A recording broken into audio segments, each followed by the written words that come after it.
Le stade Charles de Gaulle de Porto-Novo a abrité du 8 au 13 août 2016 un camp de basketball. Un match joué à l'ouverture de ce camp par l'équipe du Bénin et du Togo. Je vais féliciter deux équipes handi basket, celle de Togo et celle du Bénin qui sont là aujourd'hui. Et l'objectif de se dire c'est que l'handicap n'est pas un fatalisme. Moi je connais des gens dans cette équipe qui marchaient il y a 6 ans, 7 ans, qui ont eu un accident, qui aujourd'hui ne peuvent plus marcher. Ils jouaient au basket à l'époque, mais ils continuent maintenant à jouer du handi basket. Et moi, mon vœu, c'est que les gens puissent aller sur notre site internet enfantbénindebout.org, se renseigner sur ce qu'on fait. L'année prochaine, moi, j'aimerais avoir des jeunes, s'il y a des jeunes handicapés quelque part qui ont envie de participer, j'aimerais bien qu'ils viennent, je vais les mettre en contact avec les équipes handi basket que nous connaissons pour qu'ils puissent continuer à avoir une passion. C'est la promotion et le développement de basketball en fauteuil roulant au niveau de l'Afrique de l'Ouest.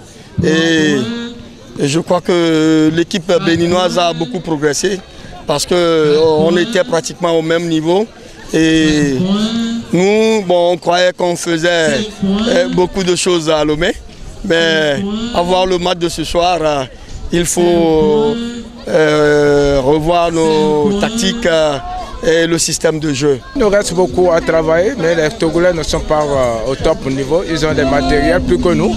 Nous n'avons pas encore les matériels adéquats pour pouvoir faire notre sport correctement. Mais la forme y est chez nous. Conscients du rôle à jouer dans leur pays, les joueurs de handi basketball invitent leurs frères handicapés à s'intéresser à ce sport. Une occasion pour lancer un appel aux autorités africaines à promouvoir le handisport.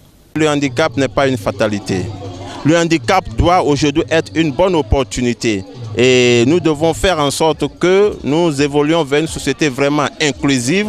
Aujourd'hui, il y a une convention relative aux droits des personnes handicapées. Je dois demander à tous les gouvernants de ce monde de ne plus laisser les personnes handicapées hors de la société. Nous sommes partie composante de la société. Nous avons notre pierre à apporter à l'édifice de nos pays. Nous avons le même sang qui coule dans nos veines, que ce soit en handisport, que ce soit au sport des non-handicapés. On a le même sang qui coule dans le veine.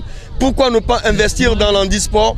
Parce que, croyant que ce n'est pas aussi un sport prometteur, je leur demande de tourner vraiment un regard vers le handisport et ça va être quelque chose de promettant. Merci beaucoup à Stade d'Afrique pour sa participation à la promotion du sport en Afrique.